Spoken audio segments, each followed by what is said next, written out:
What is going on, everybody? It's the Frost, and we are here for AEW on TNT review for March 25th, 2020. This was supposed to be the night that we got blood and guts.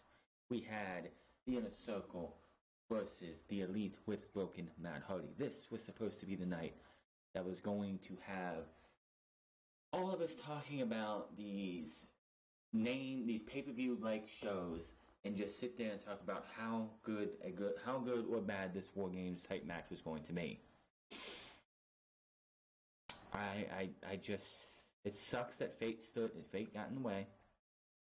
The world around us has been driven mad, has been driven to hysteria, and honestly, we're all being punished for it. Everyone's being punished for it. We don't get to see our sports. We don't get to see blood and guts. WrestleMania is going to be pre-taped, which is all totally sad.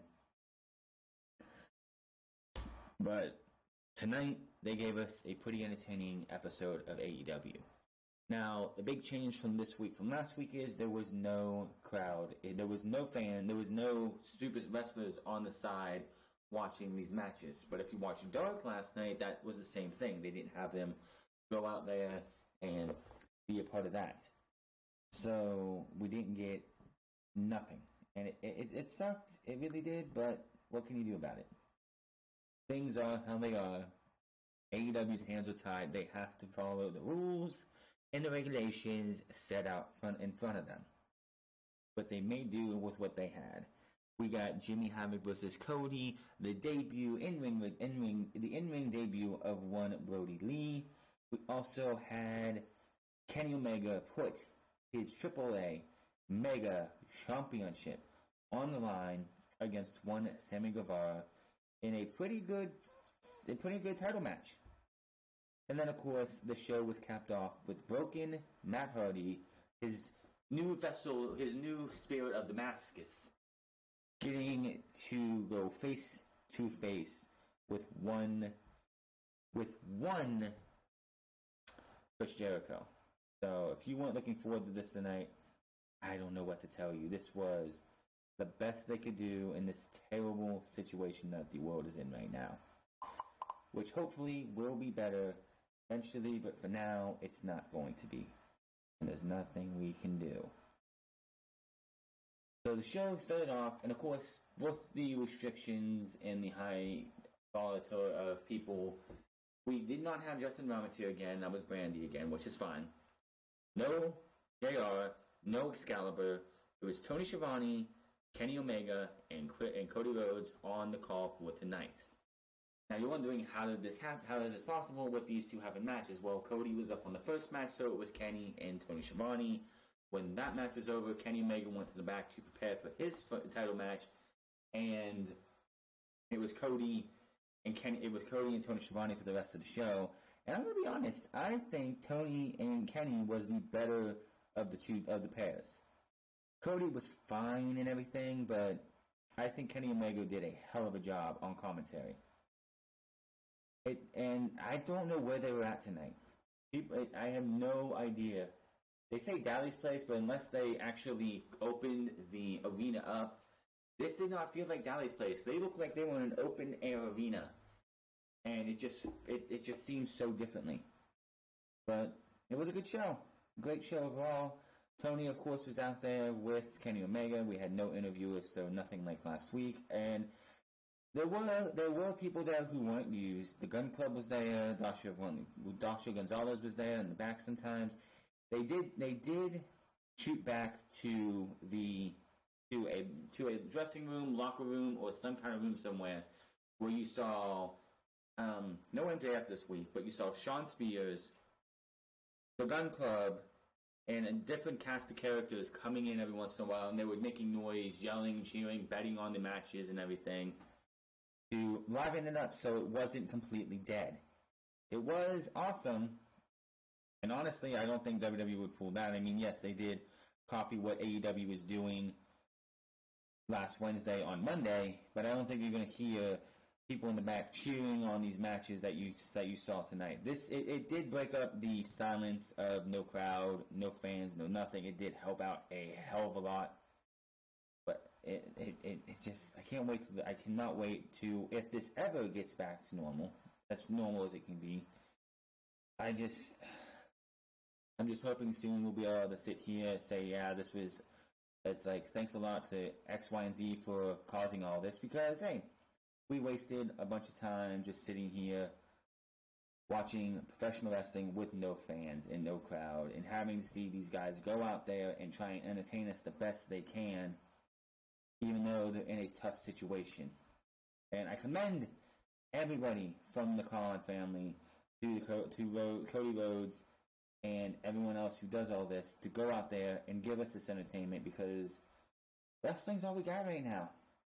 There's no football, there's no basketball, there's no baseball, there's no hockey. The only thing that there was anything of was Sunday NASCAR did an iRacing event for a little bit if you're in NASCAR, so that was something different. But yeah, if professional wrestling gets shut down to where we don't get to see it anymore until this is all done and over with, I don't know what else we're going to do. I don't know what's going to happen to this channel, man. That's all I got right now. I can't really do much else. I mean, I'm streaming on my phone. I'm using Twitch to stream through my phone, and that's about it. But I don't think there's any other way to be able to do this with my phone or anything. I'll have to see what we have to do. I'll have to figure something else out. But for now, this is all we got. But yes, as I said, Cody was in the first match. It was him and Jimmy Havoc. Nice fun match between these two. And it was funny because Excalibur's not there, so he's tweeting from home. And one of the things that Jimmy Havoc likes to do is cuss at his opponents. And when there's a screaming crowd of 10,000 plus fans in the arena, you can kind of drown out what Jimmy Havoc is saying. But when there's nobody there, Jimmy Havoc has to do everything he can to make sure that he's not cursing up a storm to Cody Rhodes while he's wrestling in his match. And Excalibur put out a tweet that said, I commend Jimmy Havoc for not cursing on a live mic. I'm sure every fiber of his being was, hurting him. And he said, he quote tweeted, "You have no idea." So I thought that was funny. So yes, we did get a couple cutbacks during this show. It helped liven it up a good bit. Something that I don't think WWE would ever do, because WWE wants to be just anal about it and like, we're gonna do close sets. I guarantee you how this is working with WWE is they have multiple buses or cars outside, and the wrestlers are not in the arena or in the performance center when they're taping until about 5-10 minutes before the match is to go, and then they have to get out of their vehicle and come out, and it's just all types of hell. So here we are, Jimmy Havoc versus Cody. Cody drops Havoc each try for a couple of pin attempts, all 1 counts. Havoc works with the arm, but Cody reverses that and then they trade a bunch of more pins, but no 3 counts at all, not even close. Cody with a couple of punches. Havoc throws a big shot. Cody hits a springboard cutter. Cody goes for a figure 4. Havoc pulls on Cody's ear, but he can't break the hold. Havoc with a poke in the eye to break the hold. Havoc sent out to the floor. Cody with a suicide dive on his opponents, and then they throw him into the stage. And then I'm like, because I'm good at doing this and stuff, I can look at Twitter and look out of the corner of my eye what's going on, and I have that peripheral vision. Excalibur, who is not in the show, of course, would have shouted out Tope Suicida when Cody dove to the outside. So what does he do? He commentates from his armchair, from his house, with a Tope Suicida on Twitter. I thought that was pretty funny. Camera cuts to wrestlers cheering on who they want to win. Chris Jericho's in there now, and he cheers on Havoc. Havoc and Cody work their way up to the stage. Havoc puts on the headset for a moment and talks trash. He says, I don't have no idea what the hell he said. He said something about being a Brit or something, and then takes Cody's mouth, and he says something about you don't need your tongue, and smacks the bottom lip of him, his chin or something. I have literally no idea what the hell Jimmy Havoc was saying when he had that headset on. So, let's see, grabs him by the tongue, throws him in an uppercut. The two make their way to the ring. Cody works his way into the back, Mac into the match, but then suplexed into the turnbuckle. Havoc is controlling things. My mouse has disappeared for some reason. Havoc's controlling things until they're on the ramp. He is dumped on the ramp. Cody then lifts up and drops Havoc onto the top of the rope. Cody runs through the tunnel to the back. Omega jumps about. Cody practicing social distancing. He runs all the way to the back out and hits a running lariat, sending Havoc into the ring. Release suplex on Havoc. Cody takes off the weight belt and tosses it to Brandy, which apparently somebody asked on Twitter if Cody's out there with his weight belt and he goes to take it off, who's he going to throw to in the crowd? Well, obviously, just like he did last week with his shirt, he's going to throw it to his wife Brandy, who is at ringside. Let me see here. Release suplex. Cody looks for another springboard cutter, but Havoc reverses into an armbar. Cody looks for the crossroads. Havoc kicks out and looks to work the fingers. Cody gets to the rope and Havoc hits a big lariat, 2 count. The two end up on the top rope. Cody with a reverse suplex hits a crossroads, hits another one. He is incensed now. He just wants to make Jimmy Havoc miserable, wants to make him feel his pain. Hits him with another one and gets the match over. Kenny Omega's like, calm down, dude. He's like pretty much like saying on commentary, it's like, easy, Cody, easy. Don't even go that insane. He didn't say insane, but you know what I mean. And Jimmy Havoc falls to one Cody Rhodes. Of course, Cody's not going to be losing right now because it is on the road to Blood and Guts, whenever that is going to be. Well, here's the thing. With Blood and Guts on delay until all of this is eventually cleared, hopefully. Will Blood and Guts be the first AEW show back with a live crowd, or will they hold it off till Double or Nothing, if Double or Nothing still happens in May? That is a good question, I wonder. How long would this last too? And AEW does have a little bit of an advantage over WWE, because AEW has, if they're kicked out of Florida and not able to do shows in Florida because of a stay-at-home or whatever, Matt Hardy lives out in the middle of nowhere. Matt Hardy has a setup that One Impact Wrestling has used before. So Matt Hardy and his compound could possibly see a couple of AEW shows either taped or live from there. So AEW looks like if they had to go to a backup plan, we could possibly see a bunch of AEW shows, if not a few, at least one, from the Hardy compound, and I think that would be interesting. We'll get into Matt Hardy later, as that was your main event segment of the night. Post match, he said he has Randy come into the ring for the kiss, which nobody made a joke about social distancing there. Sitting he's still in the ring, and via video, Jake Roberts has a message for Cody. Roberts says Archer is chomping at the bit to get into the ring with someone. Roberts says Cody helped get the company going, and Roberts, who says he has the best mind in wrestling, says he doesn't get a call. Archer does what he did in Japan, just running roughshod, beating people up, feasting on everybody. And AEW was afraid to initially bring him in because they saw what he did there. He continues, and that's all he's asking is for Archer to get a chance, get one match with Cody. He mentions, bring Randy, bring the old man Arn Anderson. Just give us something to sign so we can get a match. And he wants Cody to trust him. And I could read the entire promo if I wrote it down or had it written down verbatim for what he said, but I could not do a Jake the Snake Roberts promo justice. This guy might be not like at his best right now, but the dude still can cut a goddamn promo and make you believe it. Jake Roberts is a treasure for the fact it is a lost treasure that you don't see much anymore, and that is the great promo, especially with how WWE mismanages and mishandles everything. Outside of these tapings that we've seen or these shows at the Performance Center, where they seem to be let free a little bit more to cut more their own promos. Because the promo game in WWE has been stale for years, and the ones at the PC have been a lot better than your normal promo on WWE television. Cody B joins commentary, says his left elbow might need a look skis. He says a look skis. Cody says Robert's message comes across bitter and jaded. Says, you know what? Jake Roberts says that they want a match with me, but that's not how this works around here. Yes, I've seen what he can do over in New Japan. He's got a track record a mile long over there. But here, he has no record. He's clean slate, no nothing, and he doesn't really deserve a match with Cody, which he really doesn't.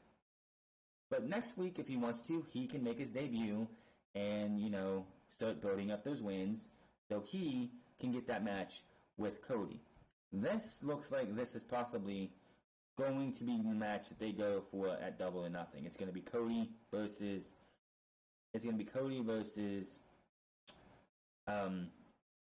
Lance Archer at Double or Nothing. That is where I just feel like that's where they're going, which is fine. I have no problem with that. We'll just have to wait and see where AEW wants to put this because it just feels like that's where they want to go. I feel like maybe they could have waited till after Blood and Guts to do the whole thing with Cody. Maybe they could have had Lance Archer be a mainstay, like a mainstay on Dark for a bit, and then have Jake Roberts be introduced later on down the line, but they already introduced him, so this is what we're going to have to go with. We get a vignette for Darby Allin, says he doesn't see anything super bad about Kip Sabian, because it is Darby Allin versus Kip Sabian. They're just words. He comes across super bad because super bad people learn the hard way while saying this. Allin wears a mask from all the members of the Inner Circle. He then puts a gas mask on and lights the table on fire with them on it. Allin says Sabian will pay for the sins of the Inner Circle, and he says it in such a disturbing way. It's just the way his voice sounds and everything. Like he has no problems with Kip Sabian, but Kip Sabian is in the wrong place at the wrong time. Darby Allin is not done with the Inner Circle, which I know they got Matt Hardy in here, and I know that he's going to be part of the War Games Blood and Guts match. But if they didn't have Matt Hardy, honestly, I think Darby Allin would have been the perfect fit for this if it's not going to be Jon Moxley. Because Darby Allin has beef with the Inner Circle, and he wants to get his hands on the Inner Circle, and he's not going to be in that match. I don't know, it just feels like they would do something with the Inner Circle and Darby Allin, but I guess we'll have to just wait and see what happens. And then we go into Darby Allin versus Kip Sabian. Allin works over Sabian, goes for an early pin, but gets a 2. Sabian bails for I said Sabian. Oh my god, Chris Sabian would be so angry. Out of the ring for a breather, Allin works a springboard arm drag, Kip up. Sabian heads out of the ring. Allin follows this time, charges in for pulls Sabian out of the way, and Allin crashes through the barricade into nobody. Sabian's able to take the advantage of the outside. Back from break, it looks like Ford was getting a few shots in on Allin. Back in the ring, Allin recovers with a couple slaps to the face. Back elbow kick, double leg kick, sending Sabian to the corner. Allin with another back elbow over the top, cutter, cover 2. Allin with another back elbow over the top, cutter, cover 2. Sabian ends up going for the floor. He looks for a suicide dive. Ford gets in the way, so Allin stops him. Allin changes direction with hits Sabian with a suicide dive back to the ring. Ford with the distraction, Sabian hits a disaster kick. Allin fights back. Allin with a Last Supper, which is a Gibson leg lock, which is a figure 4, like a standing figure 4, but then you fall over to wrap them up for 1, 2, 3, and he wins the match. I was like, what the hell is this Last Supper? What the hell are you guys talking about, this Last Supper that he's saying? And that was just a weird-ass pinfall combination, but hey, it worked out. Darby Allin is your winner. I don't see him losing to a guy like Kip Sabian right now. They have bigger plans for Darby Allin. Will that mean a clash with the Inner Circle? Again, if it wasn't for the fact that they have Matt Hardy coming in, Nick was taken off because his wife is having a baby, and now they're going to have Matt Hardy in there. But I feel like Darby Allin would have been awesome to be a part of this match that they're going to be having on whenever it's going to happen. Where they said for Newark, where they made the advertisement the first time, and of course they had Rochester with Newark. It's Newark, New Jersey, wherever they're going, whatever it was supposed to be this week. And we'll just have to wait and see. But Darby Allin, I wonder what his next move is when it comes to the Inner Circle. Vignette for Jake Hager showing clips of his work in both AEW and Bellator. I would like to make a joke about that, but I'm not going to sit there and worry about that. Bellator, they're making a big deal about Jake Hager being 2-0 in Bellator and being this undefeated monster. Bellator is I'm gonna do it anyway.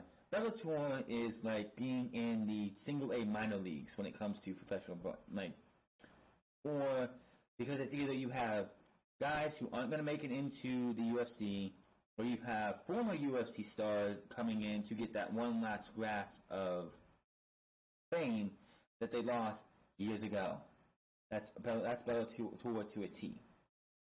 Do they have good fights? Probably, but most of the time it's not up to par for being a good alternative to UFC. It really isn't, in my opinion. But I'm not a full-time watcher of the UFC or a full-time watcher of Bellator. What I've seen, I saw Jake Hager's not his last fight, but the last one he won that wasn't ruled a no contest, and he did okay. It wasn't that big of a match. It wasn't a great fight. But most not all fights are great. Anyway, Jake Hager versus Chinko Adams. I have no idea what the fuck the guy's name is. Basically, beats the hell out of the guy, puts him into the triangle submission. He passes out. Referee stoppage. That is that. Jake Hager is undefeated still. And they're doing what they're doing. The match here does not matter because it's after the match that you should be talking about. After the match, who should be walking from the stage, but Jon Moxley, the AEW World Heavyweight Champion. He comes in, they stare down face to face, they come to blows, and Jon Moxley hits him with the Death Rider. Hager, it looks like, oh, maybe he's out, maybe that's it, maybe Jon Moxley got his revenge on Jake Hager, but that is not the case, as Jake Hager grabs his leg, looks for the ankle lock,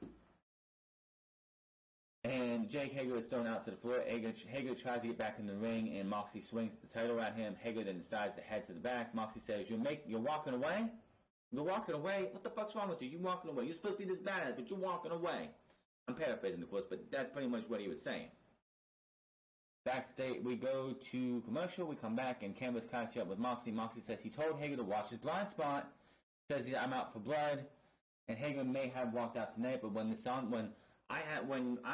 goes down, when this meeting happen, you're not going to be walking out. When this title's on the line, you're not going to be walking out. Hager's not going to be walking out. You're going to get carted out, or I'm going to die trying. So it looks like Hager might be the first challenger for Jon Moxley. I wonder how Jericho feels about that. Jon Moxley pretty much issuing a open challenge to Jake Hager for the AEW World Championship. One, I don't think that would be a really smart idea by AEW. I don't think they're going to do that. A singles match between these two, that's fine. I mean, gotta get that steam off him a little bit. Don't want to have Jon Moxley. You don't want to forget that Jon Moxley has beef with the Inner Circle while this whole Inner Circle versus Elite thing's going on. Which is why I thought I'm probably not the only who thought this. That's why I'm sure most of us thought that it was going to be Jon Moxley who came into Daly's place last week and joined the Elite to take on the Inner Circle. But that was not the case. That was not the case at all.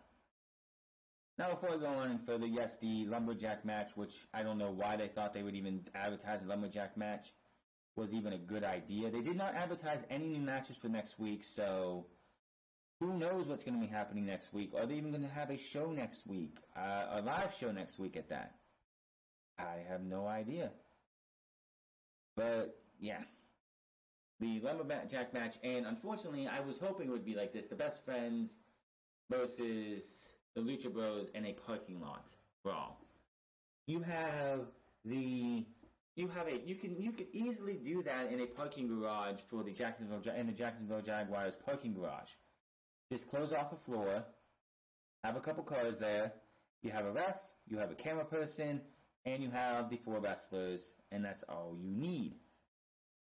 But they didn't do that, and unfortunately that was... And of course, Wardlow versus Luchasaurus was also...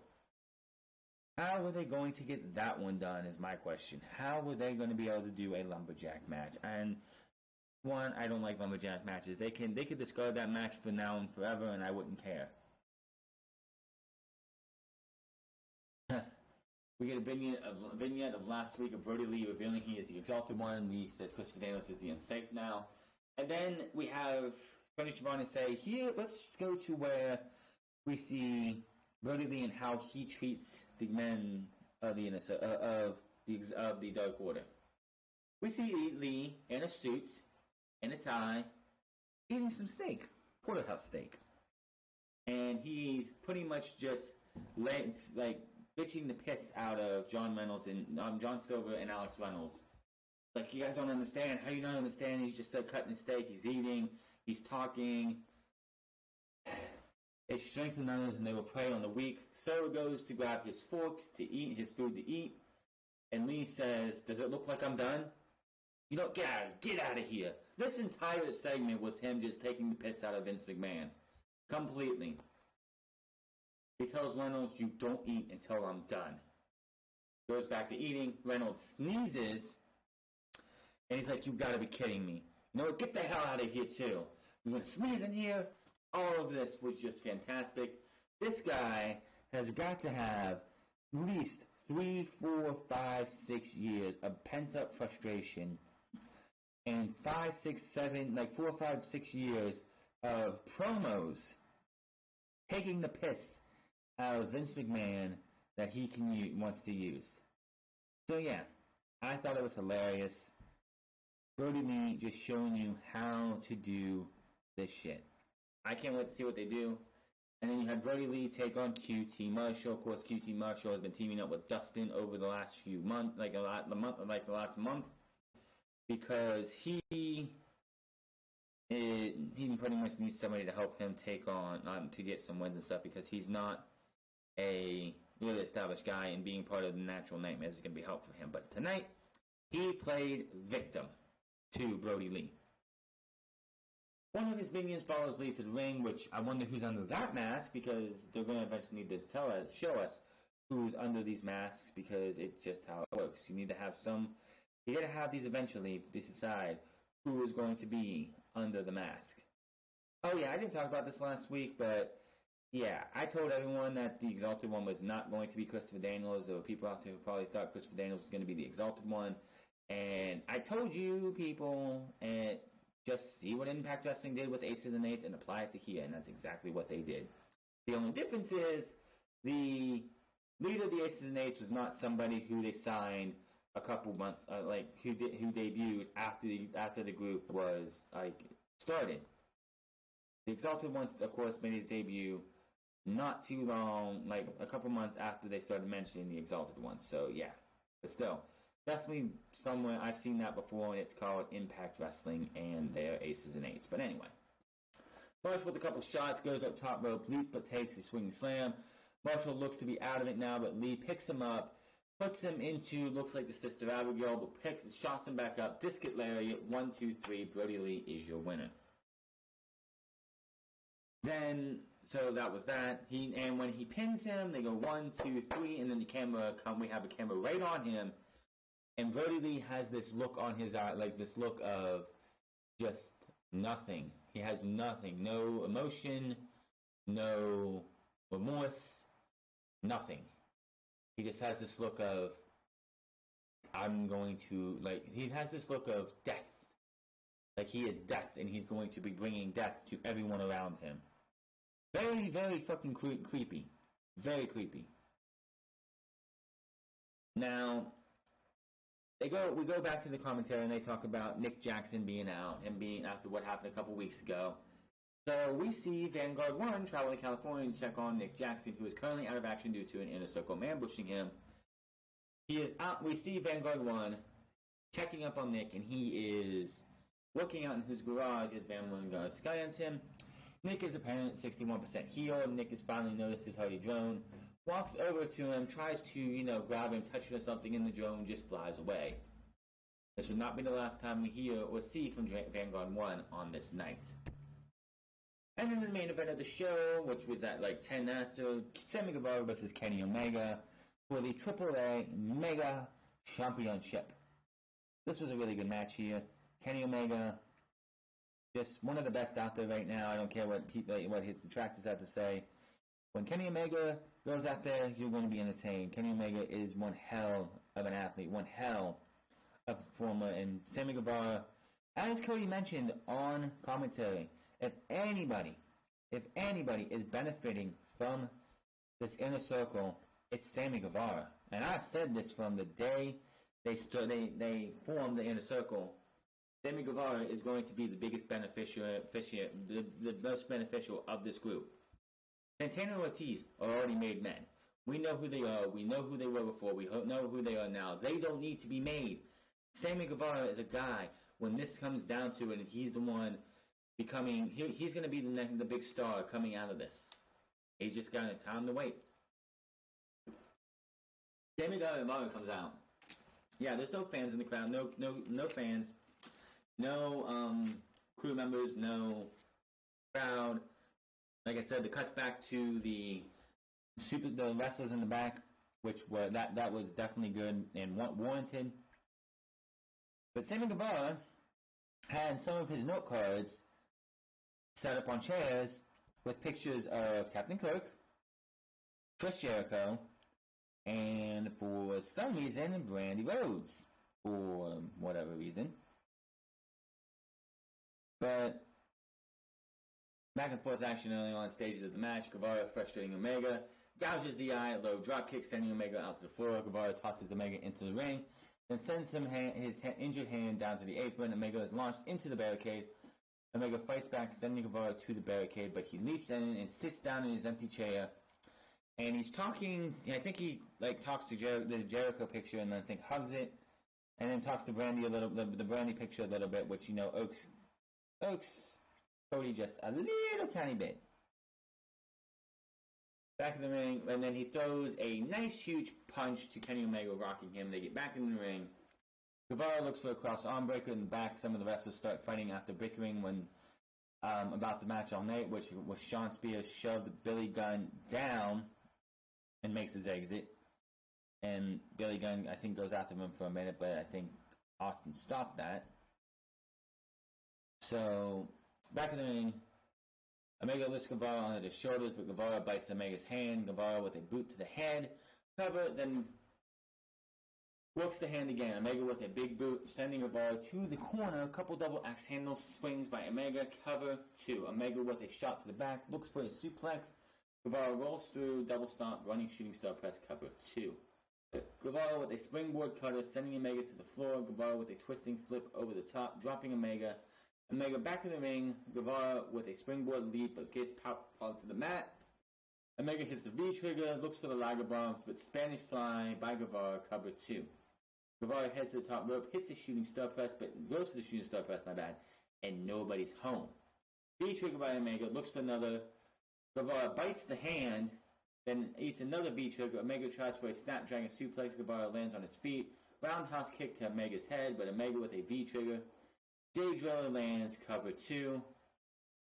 Omega gets back up. Sammy Guevara is on his knees, takes his hand, flips Omega the bird, says, I might be going down, but I'm going down in defiance. V-trigger, one winged angel, 1, 2, 3. Winner and still champion, Kenny Omega. So, that was it was a good match. I couldn't do it any justice. It was good. It wasn't, yes, see, this is what sucks about having any crowd. Crowd would have been jumping, been driving, they would have been fucking going ballistic for this match. This would have made this match. It was a good match. Even a dead crowd, this match still would have been better because you would have broke that dead crowd up. Can't wait till this fucking isolation bullshit is over and we can get back to trying actually seeing good professional wrestling with crowds. We can see our sports. We can see everything. But when will that be? Will that be next month? The month after that? Next year? We don't know. I don't think it's going to be that long, but, it is what it is. So, Chris Jericho comes out as we get to the end of this. This is the final segment of the night. And he does not have a microphone. He has a regular microphone. He has one of those ones that you put around your ear or something. This was funny because he's coming out, his music's playing. There's no one to sing it to this time, we think. But there's this lowly cameraman who Jericho takes the camera and says, "Oh, you sing my song, man? Okay, give me the camera." So he takes the camera and he points it to this guy and has him sing the Judas theme, his theme Judas, while it was just something, it was bizarre. And that's not even close to how much bizarre we'll see here in a minute. So he comes out, not using the usual mic, but instead one is clipped to his jacket. Oh, that's what he was using. Jericho recounts Matt Hardy joining the Elite, calls them arrogant sons of bitches, says he'll give Matt Hardy a chance to make the right decision to join the Inner Circle. Vanguard 1 shows up and looks over Jericho. Jericho says he doesn't like Vanguard 1, calls it a piece of shit. He never liked it before. But he says, fuck it, I respect you. And then Jericho, in all of his mighty wisdom, asks this thing, Vanguard 1, to join the Inner Circle. Yes, you heard that right. Chris Jericho asked an inanimate drone to join the Inner Circle. He touts all the benefits of joining the Inner Circle, getting all the money. You'll be the talk of the town. We'll put a little bit of bubbly through your gas can. Come join the Inner Circle. And then like Tony Schiavone is on commentary, like not believing what he's seeing. This multi-time champion, the Painmaker, the champion, the Ayatollah. This guy is sitting here talking to a drone, cutting a promo on a drone, and I'm sitting here just dying. I am sitting here just dying laughing how preposterous this is and how funny it is. The drone flies away. He's like, wait a minute, get back here. Don't fly this way, you son of a bitch. Get back here. Tell Matt Hardy. And then Matt Hardy's music hits. So, let me preface this by saying, last Friday, WWE had the quote-unquote bright idea to have John Morrison and The Miz dress up as the New Day, the Usos, and 2 strips of bacon, mimicking to represent heavy machinery, and have them in the tower talking about why they should be going up against the tag team champions, making it sound like all 3 of these teams are arguing, as well as making these 2 teams look bad. That was a piss poor way to do pre-shooting. Here, AEW, I don't know who edited this together, who did this, or how they did this, but they need to have a fucking raise. We look out, and Matt Hardy's at the top of the stands. Then it flashes red, and he's gone. Then he's down on the lower deck. Then he's over to the right. Then he's over here. Then he's left, right, until he's in front of Chris Jericho, right behind the guardrail. That was awesome. Jericho is just beside himself. He didn't expect to see this. He didn't expect to see Matt Hardy going out there and doing what he just did.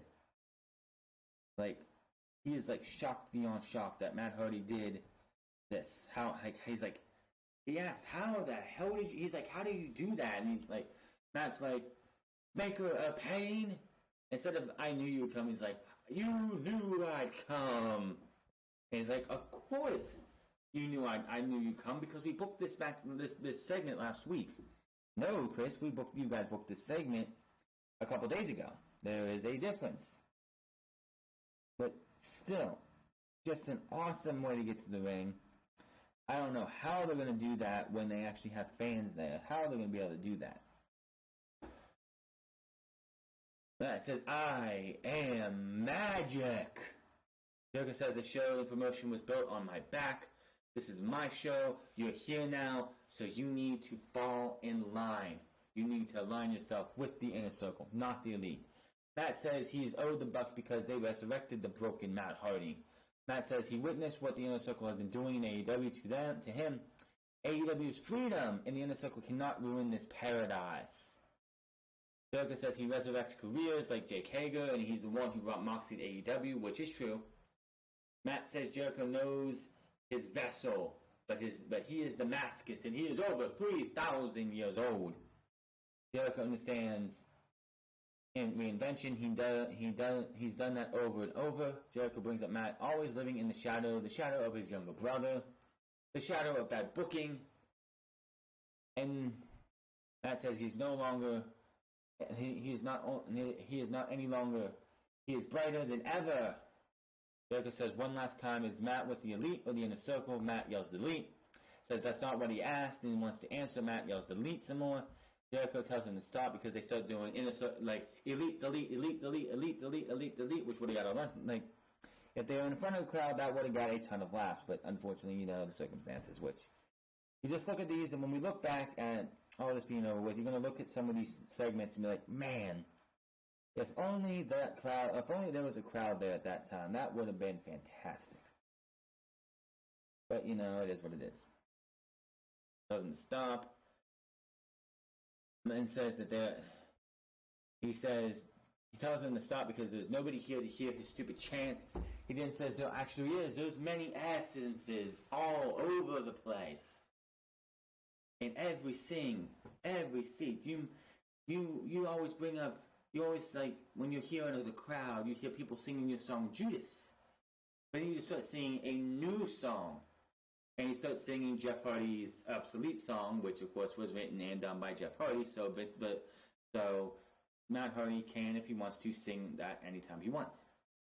Jericho takes off his glasses, says he doesn't see anything but a broken down old Matt Hardy. And maybe I need to slap that out of you. And he slaps him. Matt knocks him down. Jericho says, "You know what? You are magic. You took the champion down with one hand, with one punch. But I can do some magic too." And says, "Abracadabra." Matt Hardy gets his ass kicked, and he sets out a signal. Guevara comes in, takes out Matt Hardy from behind. Both Omega and Cody, who are on commentary, run down with chairs. Jericho gets whacked in the back by Cody. Kenny Omega goes for a whack in the back on Guevara, and he missed completely the first time, but got him the second time. They move on. They head off, and Matt Hardy. There was no pyro tonight until we got to the final segment, which, hey, if they're only going to use pyro once, this was a perfect time to use pyro. But he's doing his thing, his music's playing, and he's doing the delete, he's doing everything, and the fires come up. All this fire comes up and scares them all off, and even Tony Schiavone's like, where did that come from? I don't know, Tony, those boxes right there where the pyro comes up. Matt is able to control the fire, and he keeps going at the 2 until the show goes off the air, and AEW ends its second night. I don't even know if it was in Daly's place. It didn't look like it. I could be totally wrong, but my word, it sucks that we could not have a crowd again. It does suck watching professional wrestling without a crowd, but it is what it is. We just have to deal with it for hopefully a little bit longer. Hopefully this is not going to be something that goes into the summer months, but we'll have to wait and see what happens with that. AEW again just makes WWE look silly. Apparently, those who are watching, yes, they had no one in the crowd, but they were able to hide it better. WWE was not able to hide it any better because WWE can't. AEW shows that this is how you do an empty arena show. This is how you make an empty arena show. I don't know. Fun. The crowd, there was no crowd, but cutting back to those in the back, it did help break up the noise being just completely dreary and everything, so I do appreciate that. I don't know. According to Dave Meltzer, it looks like this might be the last live episode of AEW for a while in Florida. Now, like I said, if AEW wants to go to the Hardy compound and wants to tape AEW there or have live AEW shows there, guess what? The government can't do a damn thing about it because that's Matt Hardy's fucking property. If they want to have a show there or two, guess what? They can. And you know what? It's all right. It's their right to do so. So AEW again making the best of a bad situation that they're in. Professional wrestling. If they did Dark tonight, I'm hoping that Dark, if they did it tonight, is just like it was last night, where it's. I know they're jobber matches or the squash matches most of the time. There was a couple matches that weren't last night, but if they do have a couple like indie guys on the show, that is great for those men and women, those men and possibly women too, because that gets those indie wrestlers at least a paycheck and probably more than they'll make on a weekly basis or close to it, and it gives them a chance to at least pay the bills, at least like some of the bills, if not all of them. And it's just great that the AEW is doing that. It's something another certain company would never do, even though they have all the equity they can, and they could do that if they wanted to. They could have brought in a couple guys doing these Monday night for the Raw and SmackDown tapings. You don't even have to have matches with your talent facing your talents. Have some of the best doctors available to you. Have what do I want to say? Have a couple people come in, face off against your men and women, and you can fill a show by having a bunch of squash matches or matches that are not squashes but challenges, and just go and do that, and do something like that. But that AEW is just showing you that they are doing what they can to give us something, and hopefully this will be great for professional wrestling, and hopefully WWE, and hopefully we'll get more as we can continue on. I don't like to see any. I would not even if I was a big anti WWE person or something like some people are in this world. I would not want anybody in professional wrestling to be in this situation. It's not right to have this happen to what we love to watch, and it just sucks. AEW again. Hopefully we'll be able to do more. Matt Hardy is a great asset for them because entertainment value for AEW has just gone on exponentially because he is great. The promo with Chris Jericho was phenomenal. It was fucking awesome. And now we just sit here and we wait to see what happens next. Blood and Guts is going to have to be on the back burner until further notice, and it's a damn shame. I agree with why they did it. I agree why they did it because that type of match needs a crowd of 10,000 plus. Hopefully that will happen sometime in the near future.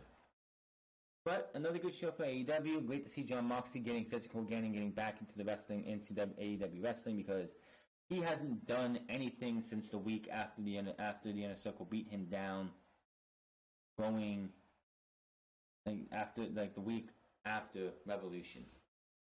But that is all for this week's episode of AEW on TDT Review. Hit that subscribe button, comment down below, like or dislike this video. Find me on Twitter at The France Club. Find me on twitch.tv/The France Club. Find me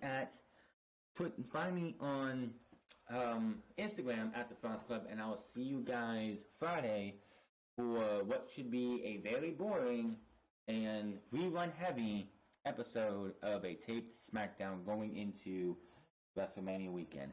Until then, my name is France, and I'll see you guys later.